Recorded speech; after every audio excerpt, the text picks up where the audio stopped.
নমস্কাৰ বন্ধুসকল, আজি আমি আহিছোঁ শংকৰদেৱ কলাক্ষেত্ৰ গুৱাহাটীলৈ।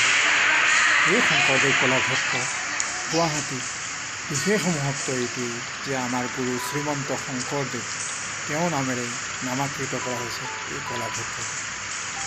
কিন্তু এনেকুৱা নহয় যে বৈষ্ণৱপন্থীসকলৰ বাবেহে এই কলাক্ষেত্ৰটোৰ বিশেষ মহত্ব আছে। ইয়াৰ মহত্ব গোটেই অসমীয়া সমাজ সংস্কৃতিৰ বাবে বিশেষ মহত্ব আছে। কাৰণ ইয়াত আমাৰ অসমৰ বিভিন্ন সম্প্ৰদায় জনগোষ্ঠীৰ বিভিন্ন যিবিলাক পৌৰাণিক বস্তু ইয়াত সংৰক্ষণ কৰি থোৱা আছে।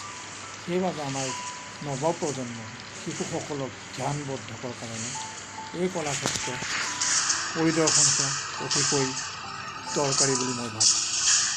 ইয়ালৈ যদি আপুনি আহিবলৈ বিচাৰে, যদি আপুনি আপাৰ আছামৰ লোক, তেনেহ'লে গাড়ীৰ পৰা খানাপাৰাত নামি তাৰপিছত খানাপাৰাৰ পৰা যিখন আগবাঢ়ি গৈ অভাৰব্ৰিজ আছে 6 মাইল অভাৰব্ৰিজ, 6 মাইল অভাৰব্ৰিজৰ পৰা প্ৰায় 3 কিলোমিটাৰ সোঁফালে গ'লে এই কলাক্ষেত্ৰ অৱস্থিত।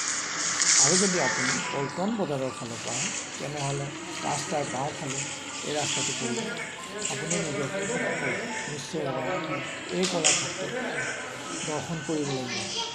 ইয়াত আমাৰ পৌৰাণিক যিখিনি কলাকৃষ্টি আছে সকলো প্ৰদৰ্শন কৰা হৈছে। বিভিন্ন ধৰণৰ মুখাশিল্প ইয়াত প্ৰদৰ্শন কৰি থোৱা আছে।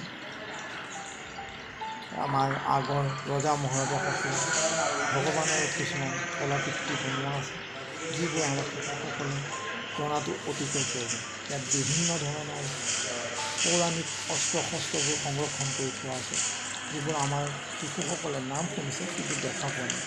গতিকে ইয়াৰ নাম আৰু বস্তুবোৰ দেখুৱাবলৈ আপোনাৰ শিশুসকলক ইয়ালৈ নিশ্চিতভাৱে লৈ আহে।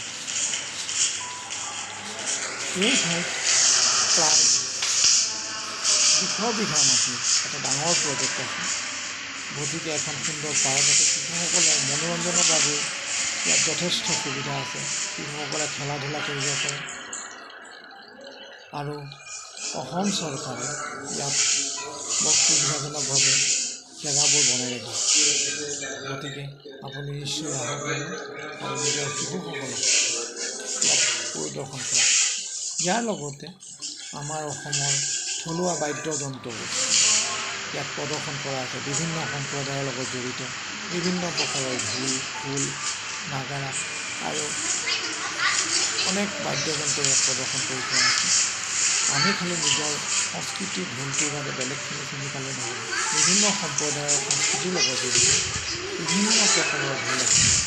তাৰ লগতে বিভিন্ন নাগাৰা, দবা আদিবোৰ প্ৰদৰ্শন কৰি থোৱা আছে।